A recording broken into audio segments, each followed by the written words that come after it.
Hey, everybody, thank you so much for joining the live stream. We are talking with some of our team out at our Mary Free Bed outpatient location in Holland, and we are talking about some new services that we've been offering for a little bit here that we're really excited to talk about.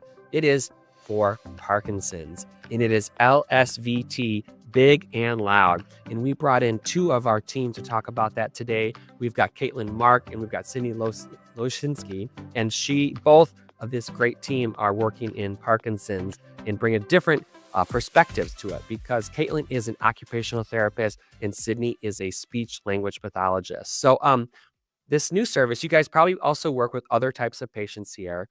But Caitlin, just give me a little bit more about your background. You're working with people with Parkinson's, but also what are some of the other patients that you work with as well? Yeah, we are a smaller office here in Holland, so I say that I am very much a generalist out here. Basically, anybody who has anything that impacts their daily life, I probably see you. So various neurological conditions. I'm also in pediatrics, so anything that children are struggling with physically or sensory wise. I am also a lymphedema specialist. So I see multiple patients that have just different types of swelling, and then a little bit of orthopedics.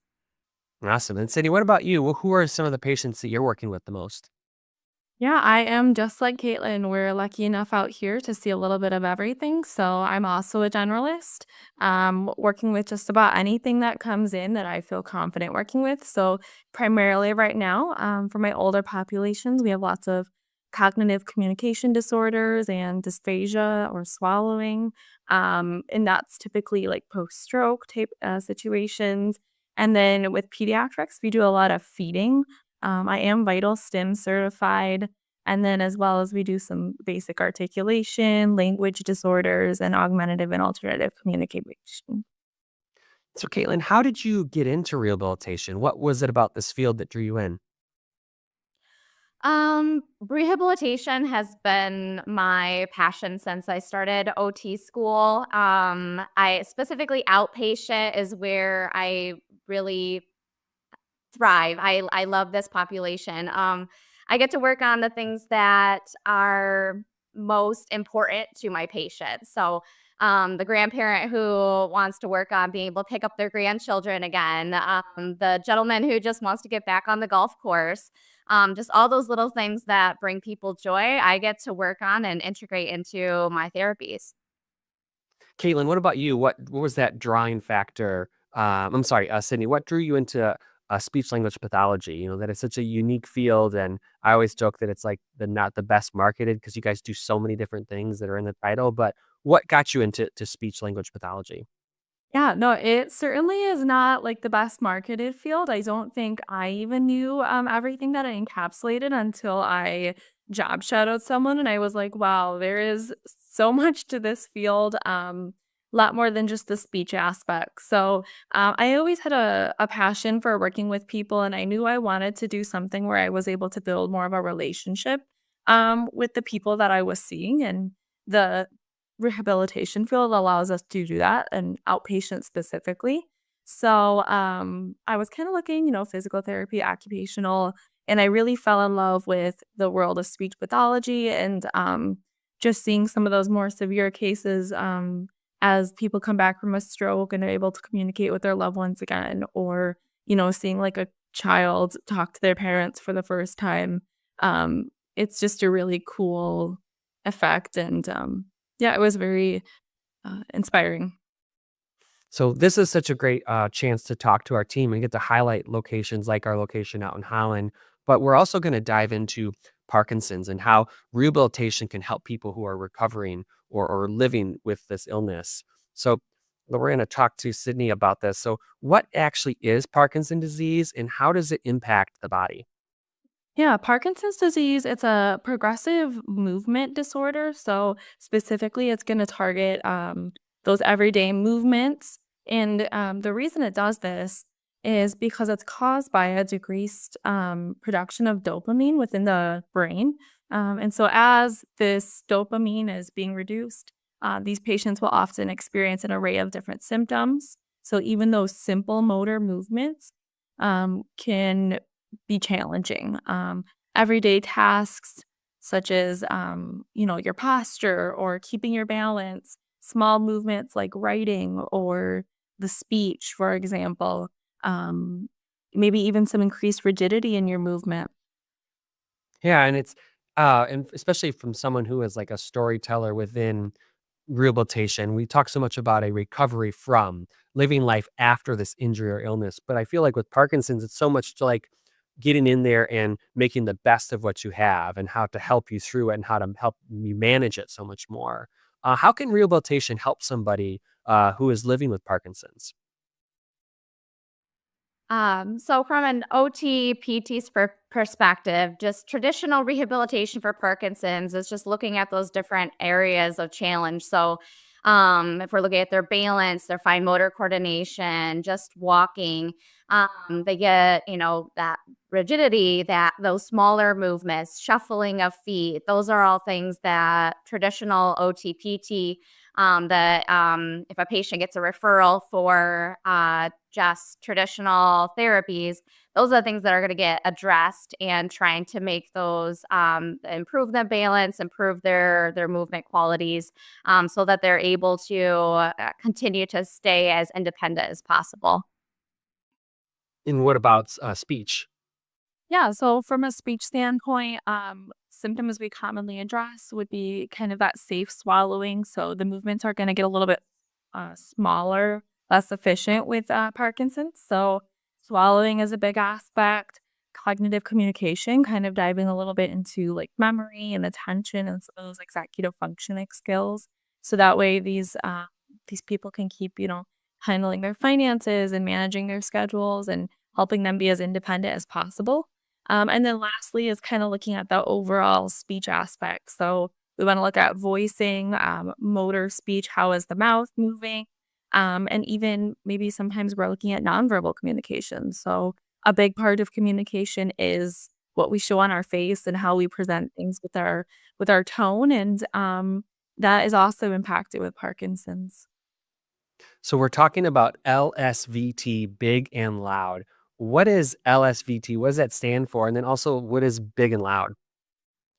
Yeah, so LSVT is an intensive and evidence-based program that helps individuals with Parkinson's and actually other neurological disorders to help them recalibrate their voice and their movements so that they're more normal.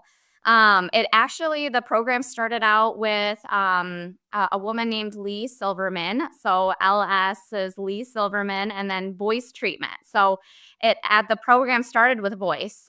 So trying to get that her speaking to be more at a normal level versus the quiet lower level that is very typical of with individuals with Parkinson's. So it was so successful that they then branched it out to let's see what happens when we do this with movement, and it had the same amazing results that um you know patients movements are larger, they're more typical to what you would have seen before their diagnosis. um and a lot of it is a lot of brain work with these patients where we are telling them to be bigger, we're telling them to be louder, and they feel inside that they are yelling or they are moving too big. But we're really just trying to shift that movement from let's go bigger so that we settle more in a normal range. Okay.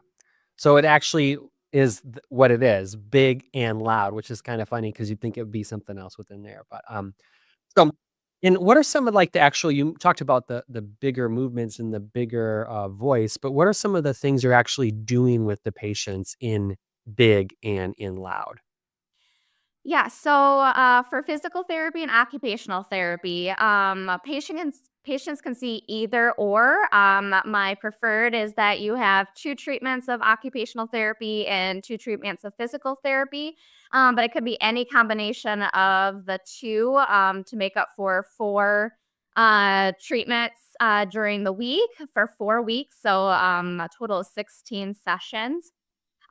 Every session is actually going to look very, very similar. We're going to start off with maximal daily exercises, which is a set of movements that we are just repeatedly doing, trying to get those bigger movements. We do big walking. So we have a hallway here, and you'll see us walking up and down the hallway with big arms and big legs, big walking. Yep. We got some functional component tasks. So these are when we do our evaluation, we're looking at what are those things that are most important, that are most impacted right now. So I've had patients that were wanting to work on their driving, their speed to get to the gas and brake were not as quick, or just walking through the doorway, they kind of froze before they were able to get through. So we have those functional component tasks where just a one step component trying to make it as big as possible. And then hierarchy task is where we're putting those smaller components all together to make a one big fluid movement. So walking into the room, pulling out a chair, sitting down, and then taking a big bite of spaghetti. So having all those different components work on just trying to get those bigger normal movements. And then, of course, you have homework. So those maximal daily exercises they will do at home. And then we also give them other tips of things just to think of until we see them the next day. That homework is always so important. It's not just what you do in the therapy session, it's the exercises afterwards. It's the things that make it that 24 hours, 7 days a week type of thing. And so you kind of Absolutely. mentioned, but how long are you working with patients? Is it always that 16 sessions, or can it go a little longer or shorter? What's the expected time you think that people will get and benefit from you and the team? Yeah, so each session with occupational therapy or physical therapy is an hour. And yes, it's always 4 days a week, and it is always for 4 weeks. Now for the program, this is the requirement. Now, of course, things happen, so we have to be flexible in some ways. But for the most part, to follow the program, that's the protocol. After that, if we still think that the patients would benefit from their further therapies, we would then be going outside the program, but we absolutely can continue in other ways, but more traditional OT, PT therapies would continue after the program. And so your work in occupational therapy, and then what you've heard from people that do this with PT, how have they seen it help the patients? What have been some of the success stories that patients have been taking away from working with you? Yeah, a big one has been balance, that they just feel more confident in their balance. We do a balance screen and a questionnaire, and they just feel like they are at lower risk for falls. They feel more confident when they're walking. Handwriting has been another one that their handwriting is very small, almost illegible.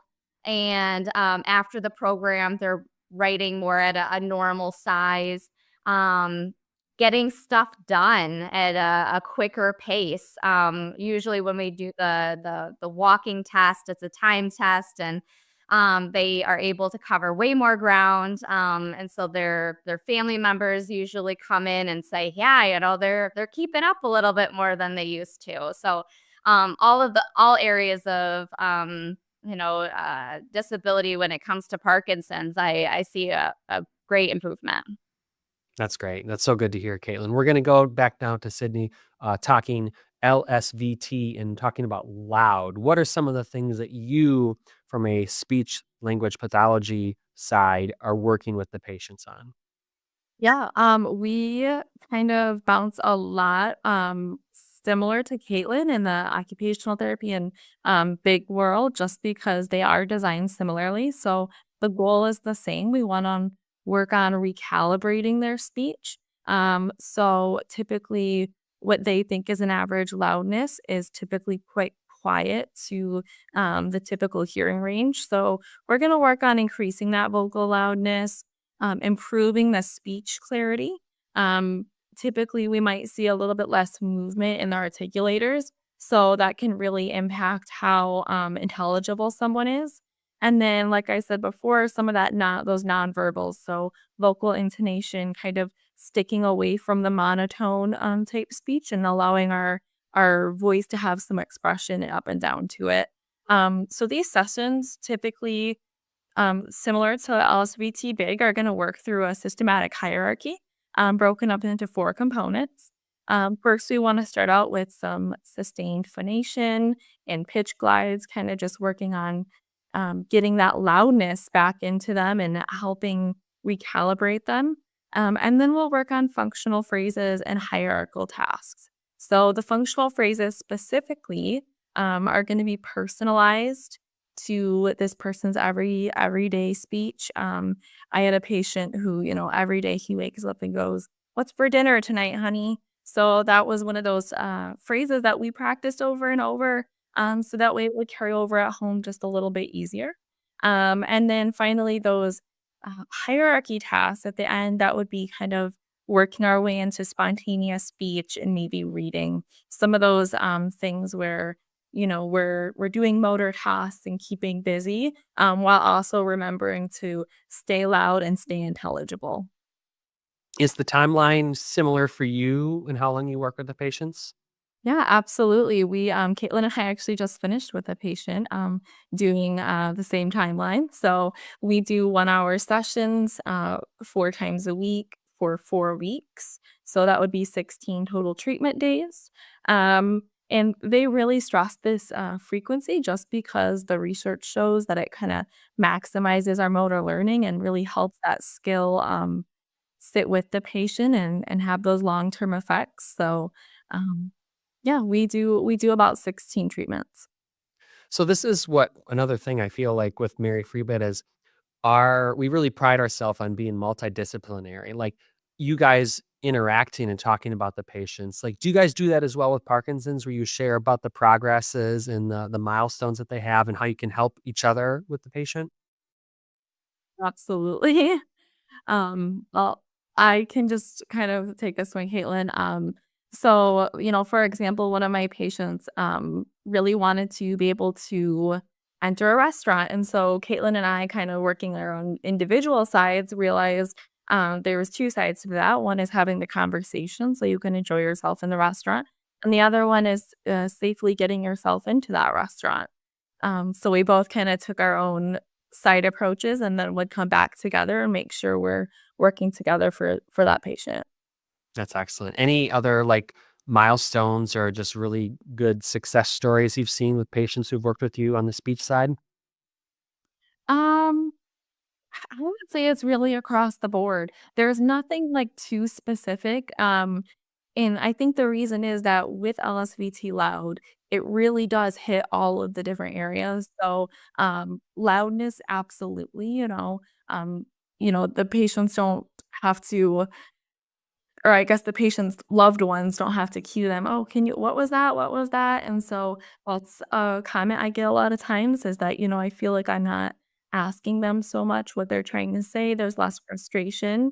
I guess the biggest thing was because it's across the board, I feel like I see people comment a lot on the joy they get back into communicating. They feel a lot more confident and they seem to be a lot more happy to engage in conversation and communication with others when they're not being cued to repeat themselves so often. Oh, that is so great. Well, we are starting to wrap up, but Caitlin, Sydney, thank you guys so much for taking time to chat with us. If someone wants to work with you and the team for Parkinson's with LSVT, Big and Loud, or just anything else at Mary Free Bed, how can they reach out and get connected with you guys and the team? Yeah, they just need a referral from any physician, whether it be their primary care doctor, neurologist, or any provider that they're working in. For specifically LSVT Big, it needs to state on the referral to have the program, and then including physical therapy, occupational therapy, and speech therapy to get all 3 disciplines involved. And at any point in time, patients can benefit from LSVT big and loud treatment, whether they're newly diagnosed with not many deficits to all the way to advanced. Research has shown that at any level, they can really benefit from this program. Awesome. Well, thank you guys so much for chatting with us and educating the public more about Parkinson's disease and how rehabilitation, specifically LSVT Big and Loud, can help them. So Caitlin and Sydney from our Mary Free Bed Holland location, just one of the many services that they're helping patients in the Holland in West Michigan community with. That is so great. So thank you so much for watching. If you want more information about Mary Free Bed, you can go to maryfreebed.com. If you want more information about the Holland location, you can go to our locations page and search Holland. So thank you very much and stay well.